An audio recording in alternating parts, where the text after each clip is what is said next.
Stretching 5.5 kilometers into the Arabian Gulf lies the most audacious engineering project the world has ever seen. Palm Jumeirah is so vast it can be seen from space. Built only from sand and rock, threatened by earthquakes, violent storms and erosion from the sea, it's remarkable that Palm Jumeirah exists at all. If God had wanted an island in the shape of a palm tree in the ocean, he'd have put one here. Engineers must race against time and battle constantly with the forces of nature. This is a megastructure they thought could never be built.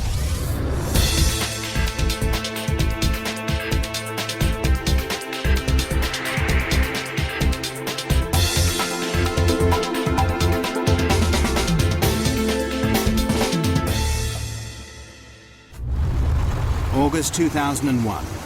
The Arabian Gulf is a massive activity. Dubai is building one of the biggest man-made islands in the world.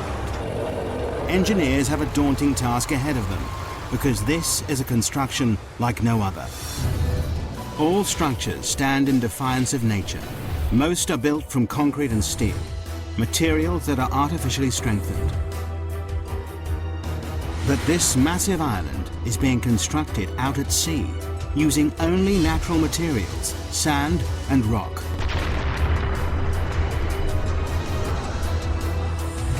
And both start eroding the moment they hit the water. For project manager Bob Berger, it's a daunting task. Any construction is in defiance to nature, and this is an extreme example of that. Every day, we're trying to prevent the destruction of what we built. The Middle East, Dubai, the jewel of the Arab world. A kingdom built on the profits of its oil reserves. This tiny emirate, twice the size of London, is one of the richest places in the Arab world. But it hasn't always been like this. 50 years ago, Dubai was a trading town built on a creek. Over half a century later, it's been transformed. Now it's famous for gold, trade, and oil. But there's a problem on the horizon. By 2016, the oil will have run out. It'll mean disaster for the economy. Dubai must find a new source of income. The Crown Prince, Sheikh Mohammed bin Rashid Al Maktoum, has a $2 billion plan to save his country. He's ordered his kingdom to transform itself into the world's #1 luxury tourist destination. And the Crown Prince has a history of getting what he wants. To put Dubai on the map, he's already built one of the most luxurious hotels in the world, the Burj Al Arab, created top-class golf and race courses, and is planning the world's tallest building. But now, the Crown Prince's big idea is mass tourism. Dubai seems the perfect spot.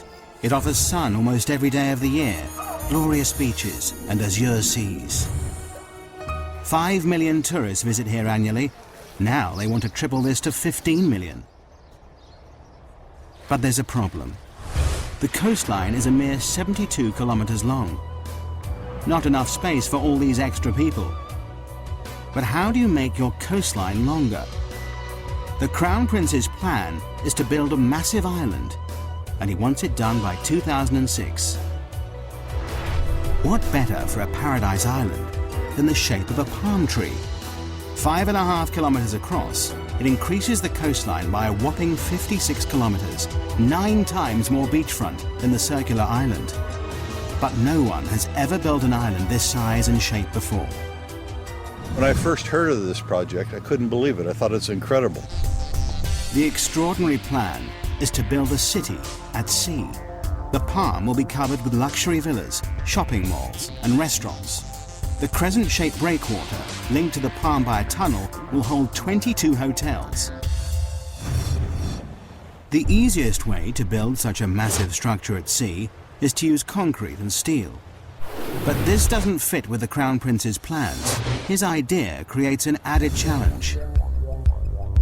To blend in with its surroundings, the island must be made entirely from natural materials. The palm-shaped island will only be made from sand, 94 million cubic meters of it. All that protects this from the sea will be a breakwater, 5.5 million cubic meters of rock. Together, there's enough sand and rock to build a 2.5 meter high wall circling the entire world.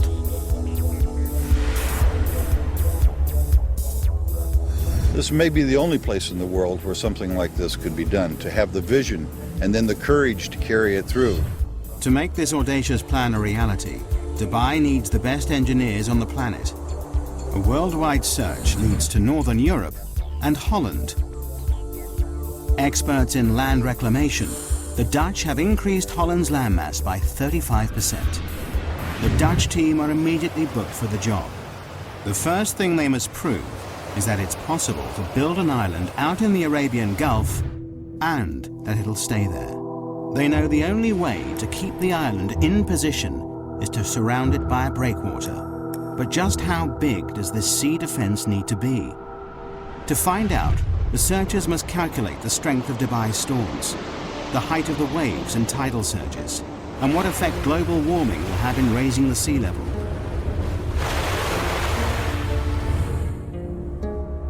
The biggest fear for all coastal engineers are massive freak waves.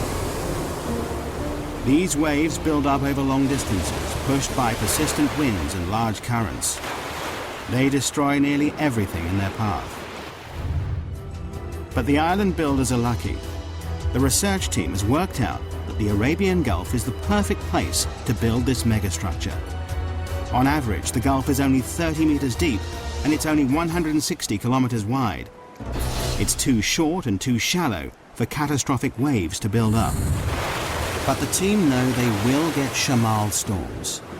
Every winter, these intense northerly storms bring high winds and 2-meter waves that will batter the structure. Researchers must also factor in the worst-case scenario, the storm that hits once in 100 years.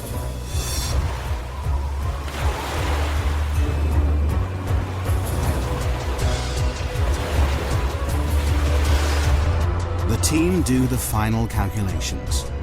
To protect this fragile island, the breakwater must be at least 3 meters high above the waves and 11.5 kilometers long. But just when the engineers thought they were ahead, they're given another challenge. The developers in charge of this megastructure want to start construction immediately, before the research is complete. It's a huge gamble that could come back to bite them. If they haven't got it right, the whole structure might be washed away. August 2001, the breakwater construction team take to the sea. They've only 2 years to build this massive 11.5 kilometer sea wall. But just as they get started, disaster strikes. September the 11th, 2001.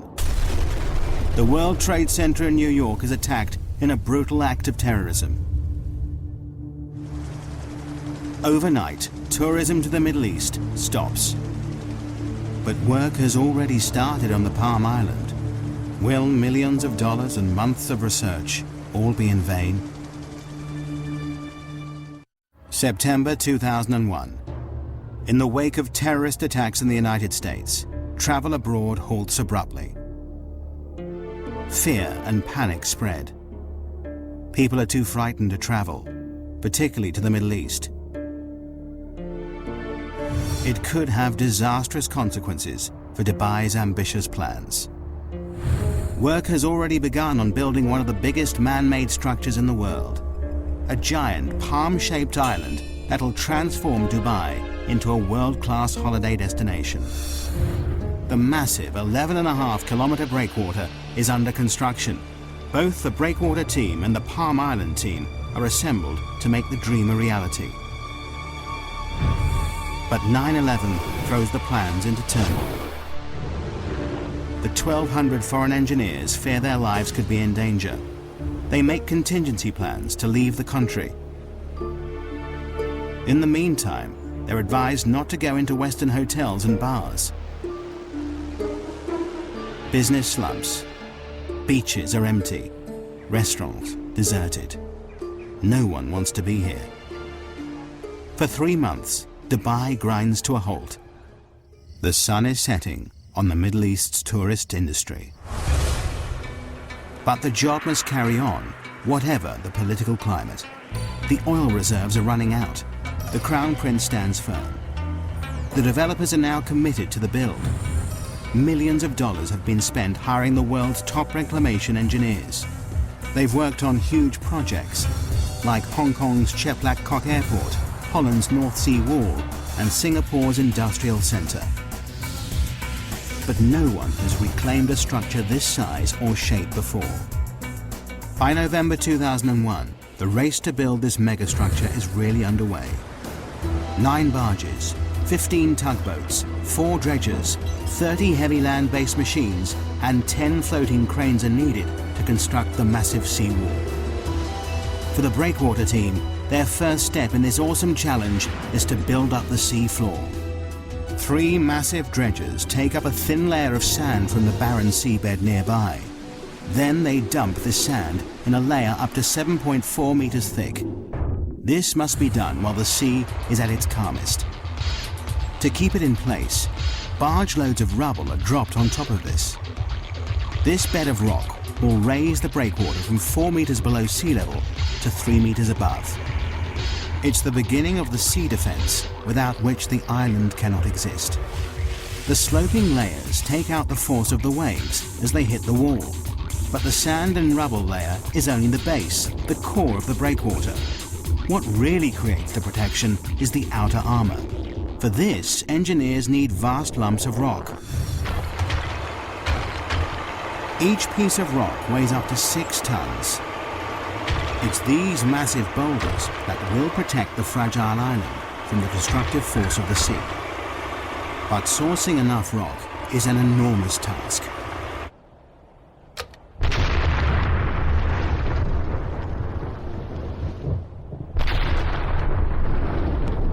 Excavation teams spring into action in 16 quarries across the United Arab Emirates.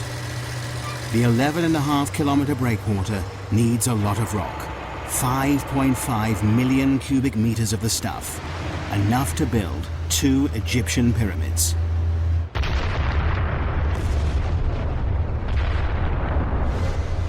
Rock is blasted out of the mountains night and day. Loaded onto dozens of lorries, it begins the arduous journey to the coast. Here, the rocks are immediately piled onto barges and shipped straight to the construction site. It takes less than 24 hours for each rock to travel from quarry to breakwater. 24/7, this floating conveyor belt delivers up to 40,000 tons of rock per day, nearly the same weight as 2 aircraft carriers. The density, size, strength, and permeability of each boulder is crucial. This stone wall must last for centuries. There's no concrete or steel holding these rocks in place. These vast boulders are not just dumped in position, graded by size and weight, it's the sheer volume that keeps them here. Positioned by cranes, each rock must interlock with the next to withstand the full force of the sea. Constant checks are needed to ensure the breakwater is in the right place and the rocks are stable. The only sure way to do this is to send in divers to pinpoint and check every meter of it. Nothing about this megastructure is left to chance.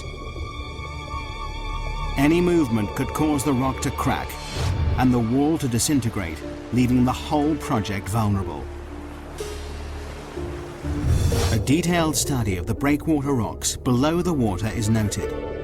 Divers are looking for signs of fatigue on these 6-ton boulders. Their fear is that some will have splintered or been knocked out of place by strong waves when they were put here.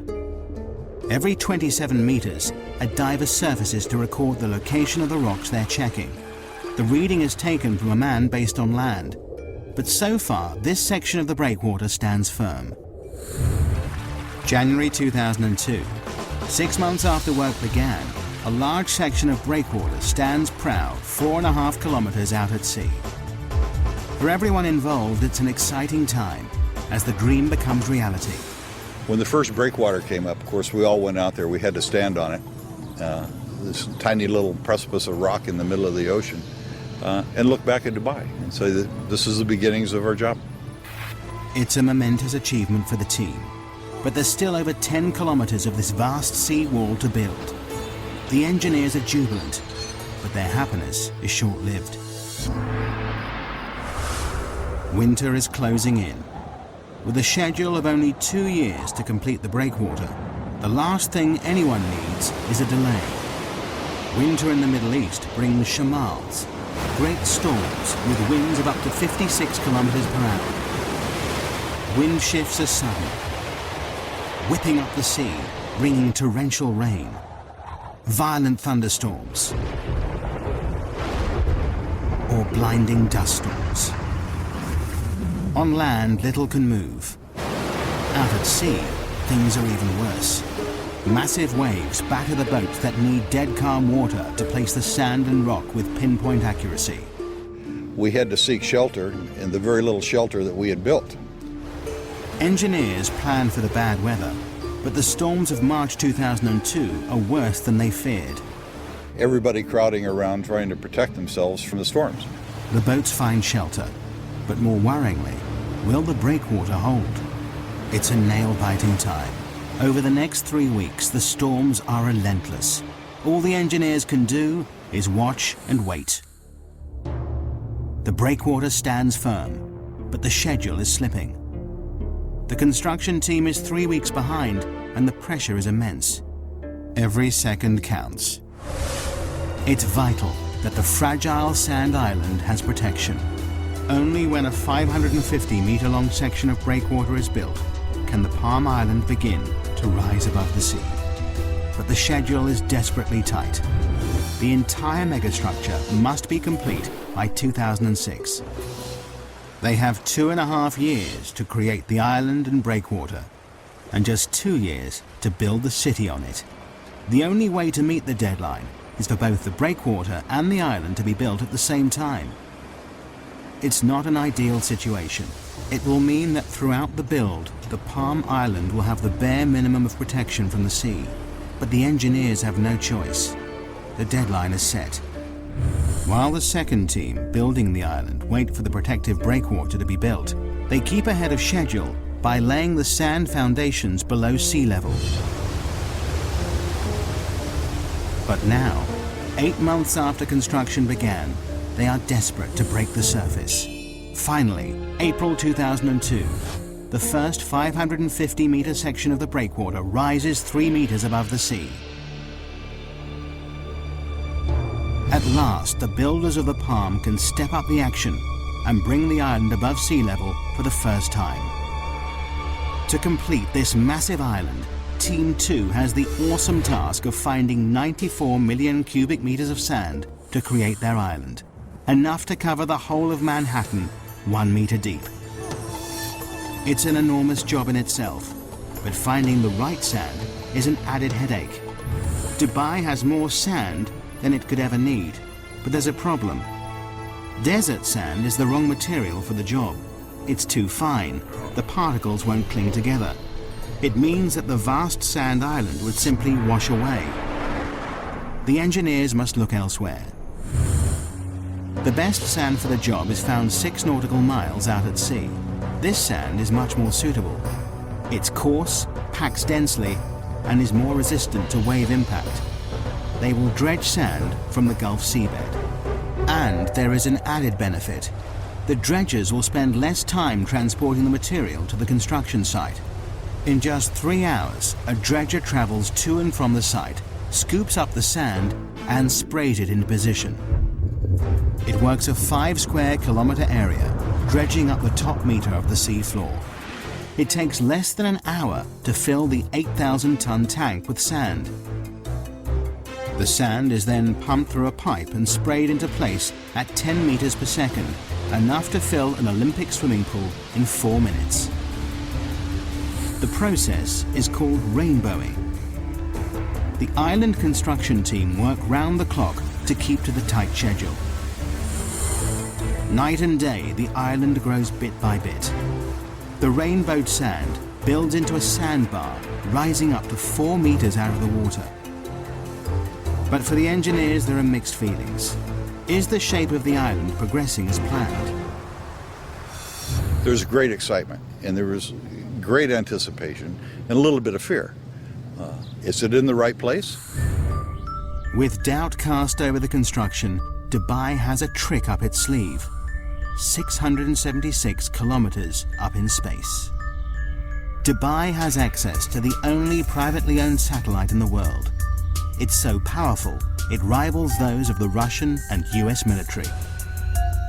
The satellite, IKONOS, orbits the Earth, taking pictures that prove the island is totally on track, so far. It also means the Crown Prince can keep a close eye on his pet project. August 2002, a year in, and the island team is ahead of schedule. 8 kilometers of the breakwater stands firm. 8 palm fronds break through the azure seas. But it's a grueling and difficult process. Rainbowing is a common operation in land reclamation. But this is no ordinary reclamation project. There is no mold for the palm shape and no fixed points to get bearings from. The unique shape makes it a nightmare to build because the whole design relies on accuracy. This enormous structure has 56 kilometers of waterfront and almost all of it is curved. To make things more difficult, it's impossible to tell from the ground if the sand is falling in the right place. The only way to complete this task is to use state-of-the-art technology. Prior to GPS, we couldn't have done this job. There are only 2 straight lines in this project. All the rest of them are curved. It's all down to a team of 5 men who walk the perimeter of the island every day as it takes shape. It's grueling work. Summer temperatures reach a searing 48 degrees Celsius. Humidity hits 95%. With heavy packs strapped to their backs, these mobile receivers create a grid reference for the island. Receiving signals from space and a fixed position on land, the height and position of the sandbars is recorded. With these coordinates, dredgers can sail into the exact position and rainbow the sand with pinpoint accuracy. Only by using state-of-the-art GPS technology can this awesome megastructure take shape. As the world watches, the Palm Island becomes a reality. At the same time, faith in this tiny emirate is restored. Post 9/11, Dubai emerges as a safe haven in the Middle East. The beaches fill up again. Business resumes. The Crown Prince's gamble to continue construction has paid off. But there is still a deadline to meet. The island must be built by 2006.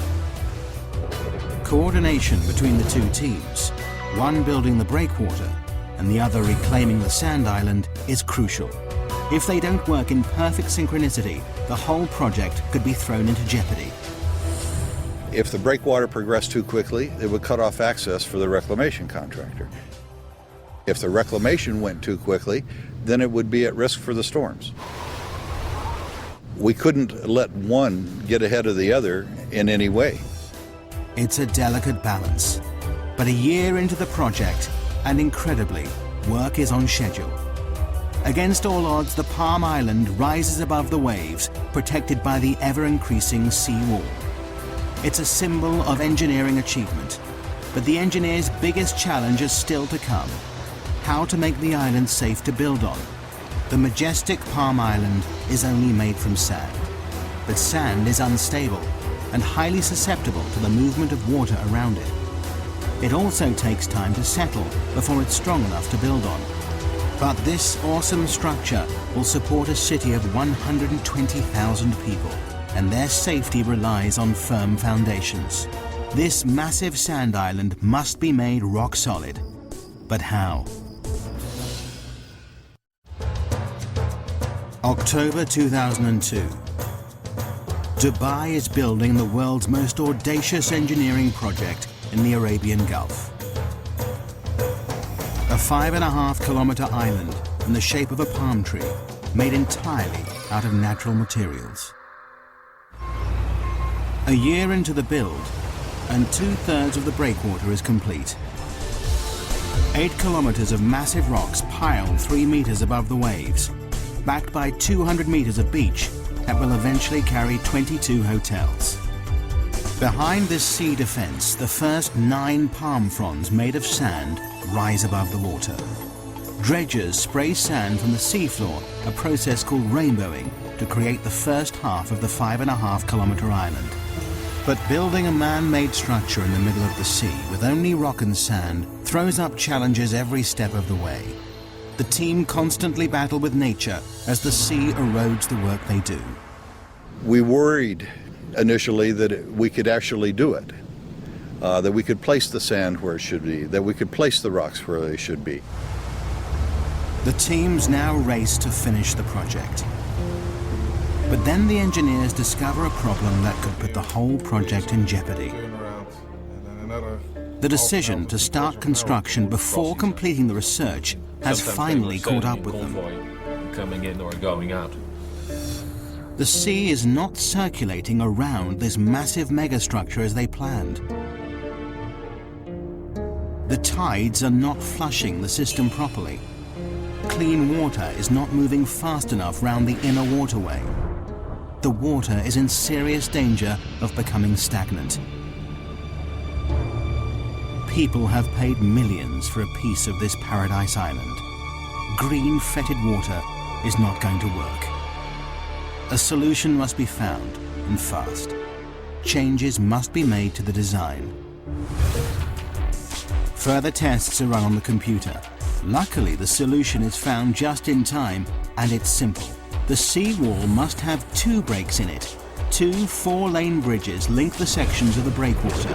These 2 openings mean enough fresh-flowing water can get into the system. Twice a day, the tide enters the structure, pushing clean water around the fronds. Over 2 weeks, the entire waterway is replenished. But there is always a fear it may return. Environmentalists now test the water every day to check that the system is working. The return of algae and stagnant water is something they can't allow. With the water quality assured, the project is back on track. Teams race to finish the structure. 7 dredgers rainbow the sand, creating the last few palm fronds. Floating cranes lift the final rocks into place. By August 2003, the breakwater is complete. 2 months later, in October, the island reclamation is finished. 94 million cubic meters of sand have been pumped into the Arabian Gulf to create the perfect palm shape.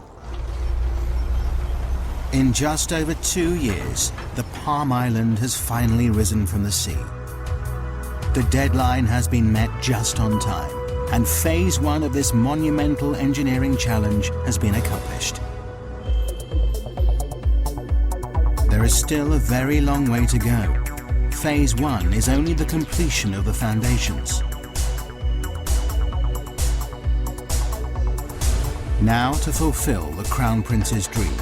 4,500 houses and apartments, hotels and shopping malls must be built along the waterfront. This sand island must support an entire city. But here lies the next major problem. Sand is not easy to build on. Because the sand has been sprayed into position, it's loose and uncompacted. We get the material for the islands dredged from the seabed, which means that all the fine materials are already cleansed from the sands. You could drive on it within a couple hours after you reclaim it. However, it's not satisfactory to build on. But a strong base is vital to support this city at sea. Before construction can start, engineers must find a way to compact the sand to make it firm. In theory, the idea is simple. All we have to do then is compress the top layer. As you can see, when you press down, very little displacement, except straight down, nothing to the side. That gives us a firm surface to build on. But in reality, the engineers are working with an area spread over 5 square kilometers. Over time, the sand will compact naturally, but this will take years. And time is something the engineers don't have. Construction of the infrastructure must start immediately.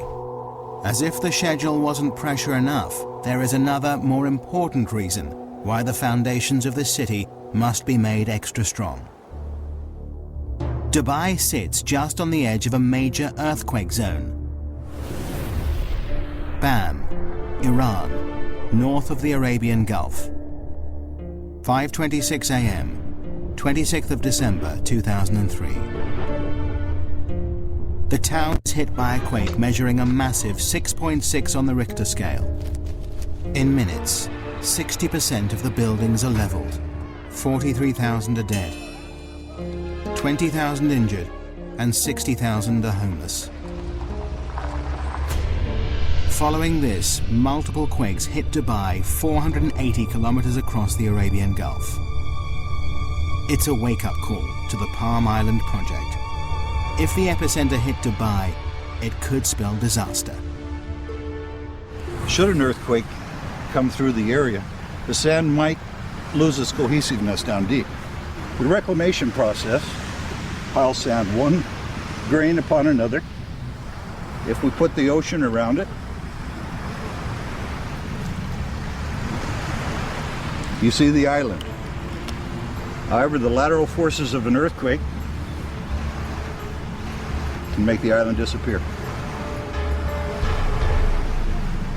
This terrifying phenomenon is called liquefaction.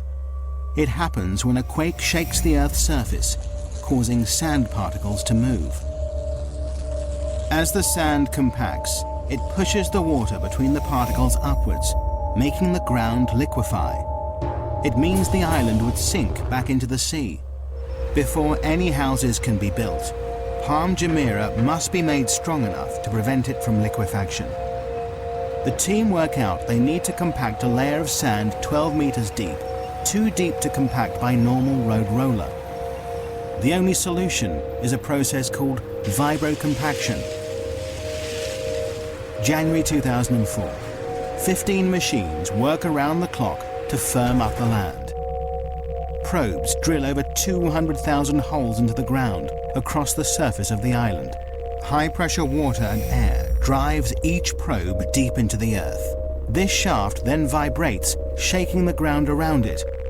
The earth is compacted. It's a tried and tested formula. As the sand compacts and sinks, more sand is poured in until the area around the probes is rock solid. It takes the team 8 months to stabilize the 17 palm fronds, but it has to be done to ensure the safety of 120,000 people who will live and work here. March 2004, 2.5 years into the project, and Palm Jumeirah is ready to become a building site.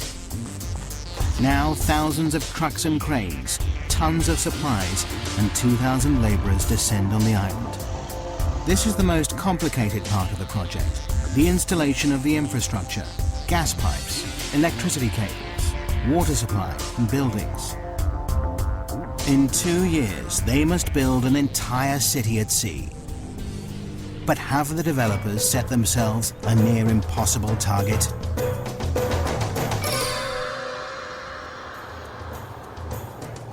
January 2005.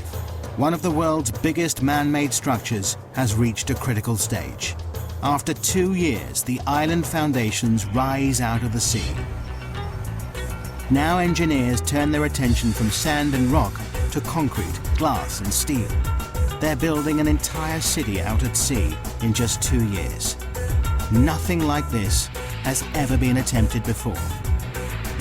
For project manager Scott Hutchinson, building the apartments is a massive logistical nightmare. I've probably worked on 3 or 4 other billion-dollar projects before, but this is without a doubt the biggest and the most complex that I've ever seen. And I can't imagine other projects being any more complex than this. 850 buses ferry the 40,000-strong Asian workforce on and off the island in 2 12-hour shifts. They'll work in grueling temperatures of up to 48 degrees Celsius. As well as thousands of people, millions of tons of concrete and steel are shipped in from around the world and driven onto the Palm. 51 different contractors build houses, roads, canals, shopping centres, sewage plants, and each part of the jigsaw must meet the next perfectly. To stay on schedule, all the materials must arrive on site exactly on time, and they will go to any lengths if they don't. If material isn't showing up from overseas, you put somebody on the plane and fly the guy out there to get it done. You don't wait, you don't sort of react, you just get out there and try and be proactive, because otherwise a job this size never gets done. Supply is not the only problem. Installation of the utilities and pipelines is a massive headache. Miles and miles of gas and water pipelines need to be laid across many different parts of the construction site. Munir Haidar, head of the technical team, knows that on a job this size, a good plan is vital. It's not that there is no plan, there is a plan, but you have to monitor and adjust this plan on a daily basis because it changes every day. Since the island's launch in 2001, it's changed beyond recognition. Originally, Palm Jumeirah was designed to house and service 60,000 people. But by 2004, developers realized the public loved the idea so much, they doubled the capacity. Everybody's changing their requirements, and you have to learn to react very quickly to that. And in Dubai, things move quickly. The pressure is on. Incredibly, when the Palm was first released to the public, all the houses sold in 3 days.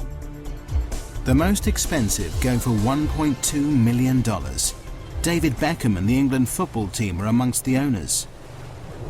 Now, 3 years on, the residents want to move in. There are over 1,800 villas to build on the palm fronds. The delivery date looms nearer, and many of the houses are still at ground level. The schedule is slipping, but the Crown Prince has promised the world a luxury location by 2006. The deadline must be met. To add to the pressure, the design of the palm trunk gets more elaborate every year. This 1.6-kilometre stretch will carry at least 8,000 villa and apartment complexes, 220 shopping malls and restaurants, and the developers are still threatening more. A new plan is the 36-storey Palm Tower, more space for shops, restaurants, and 450 deluxe apartments. But all this extra development comes at a price. The deadline for the trunk has slipped to 2008. Well, I guess one of the best parts about it is that when you get frustrated of all the challenges and the paperwork and the meetings and everything that goes with building a project like this, you come outside, you see the sunset, you see the sea, and you really realize not only is it an amazing project, but it's an amazing setting. But this awesome setting creates hidden problems for the engineers. With Phase 1 complete, the island reclaimed, the Palm now faces its biggest enemy, the environment. Nature will permanently try to destroy anything built in its way. The bigger the megastructure, the bigger the problem. From the start of construction, there has been one issue engineers know they will face: the problem of erosion. All beaches are constantly affected by waves, but with a man-made island, the problem is exaggerated.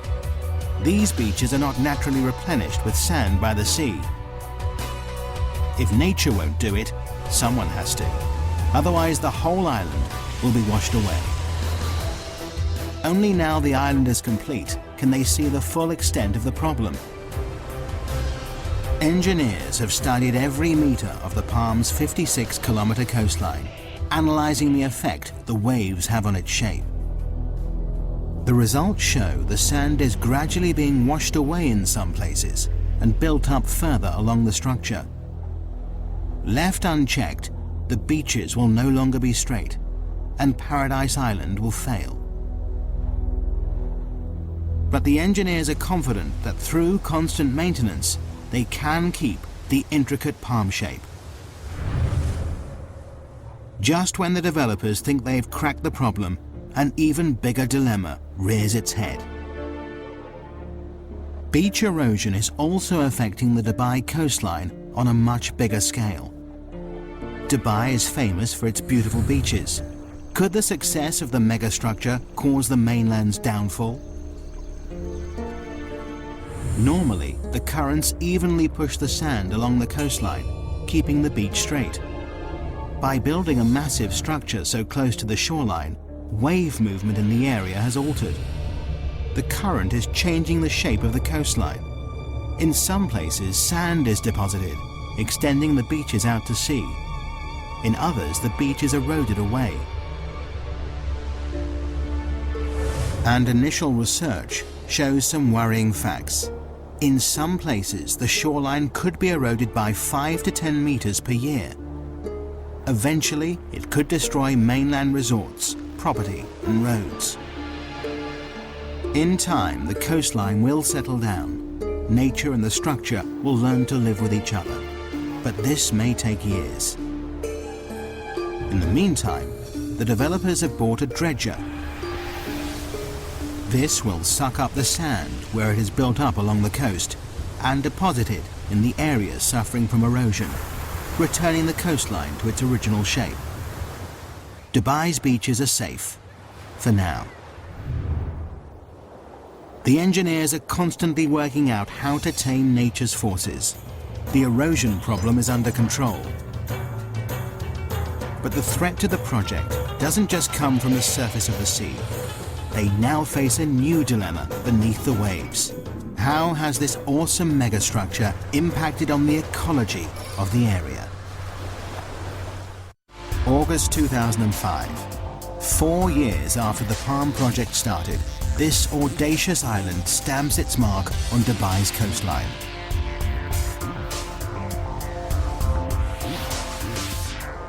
This was the first step, a big step, in putting Dubai on the map. But by pushing into unknown territory, building structures never built before, engineers face new problems all the time. Since the Palm Island's conception, environmentalists have been convinced the building of this megastructure would destroy local marine life, ruining one of its greatest selling points, the azure seas it sits in. For the developers, it's a problem they're constantly watching. Every 6 weeks, divers check the waters. Fish and corals are monitored and measured. But fears that construction may have destroyed this underwater world appear unfounded so far. In fact, this megastructure seems to be having the opposite effect. Not only is the marine life unaffected by dredgers removing a meter-thick layer of sand, but the breakwater has created shelter for fish and is attracting new species into the area. Now the Palm developers are turning this to their advantage. They plan to build the largest artificial reef in the world. In June 2004, 2 jet fighter planes were dropped to the seafloor for people to dive on. There are even plans to sink a red London double-decker bus. In true Dubai style, they'll create something from nothing to rival the reefs of Australia, the Red Sea, and the Maldives. Even before the Palm is finished, the Crown Prince is inspired by its success. Now he wants 2 more islands, each bigger than the last.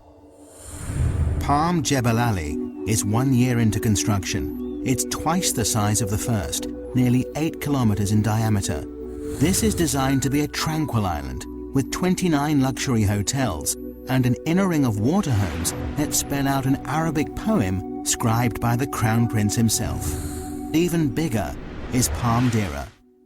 Work has just started on this whopping 14-kilometer long island that will support 500,000 people.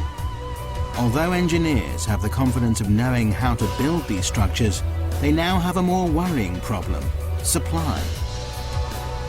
To raise this island from the sea will take 1,500 million cubic meters of sand, 15 times the amount needed to build the first Palm. Dredgers are driven further out to sea in search of enough suitable sand. But the engineers are confident that their goals are achievable. But just when they thought resources were stretched to the limit, the Crown Prince has the most outrageous idea of them all. To make Dubai the #1 tourist destination, he wants to build the world. 4 kilometers out at sea, hundreds of small islands are being constructed. Seen from the air, these islands will take the shape of the continents of the world. It's an even more complicated structure to build than the Palm. This is not 1 island, but 300, and each one is different, varying in size from 5 acres to 20. The deadline for these exclusive private islands is 2007. Arizona, Wyoming, France and Australia are all up for sale. They cost anything from $6 to $36 million, and that's before anything is built on them. But creating the world takes land reclamation to the limit. This archipelago of sandbars covers an area almost 7 kilometers by 9. Each island has to be built in exactly the right position to create the global look from space. Any mistake and the whole design will be ruined. The Palm Island put Dubai on the map. Now the world puts the map on Dubai. But have the developers gone too far? Will the demand for property keep up with the escalating build? Will the bubble burst? So far, 2 of the Palm Islands are completely sold out. A third of the world has been snapped up. But this still leaves a lot up for sale. But the developers are confident they see no end to the demand. Megastructures are the latest craze. To top all plans, in January 2005, they launched the Dubai waterfront. This claw-shaped landmass won't just stretch far out to sea. It will also create 75 kilometers of waterfront, stretching into the desert. Together, all these megastructures will extend the coastline of Dubai from 72 kilometers to a whopping 1,500, a 2,118% increase. Meanwhile, the First Palms construction team continues to meet the deadline of 2008. But the island stands here in defiance of nature, proof that engineers can and will continually push the boundaries of engineering technology. The Palm Island is truly an awesome megastructure.